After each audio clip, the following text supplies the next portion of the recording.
waliokuwa wanachama wa Chadema iliyofunguliwa na Halima Mdee na wenzake 18 wanaopinga kuvuliwa wanachama wa chama hicho imeshindwa kuendelea katika Mahakama Kuu, Masjala Kuu ya Dar es Salaam.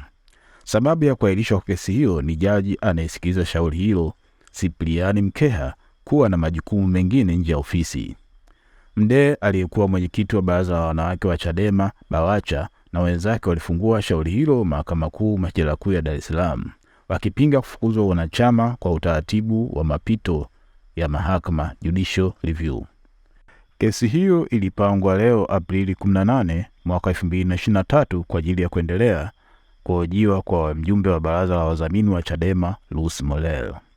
Kutokana na hali hiyo, msajili wa mahakama hiyo Veronica Mteta ameahirisha kesi hiyo hadi Mei 17 na 18, 2023 itakapoendelea tena. Asante kwa kutusikiliza. Usisahau kusubscribe na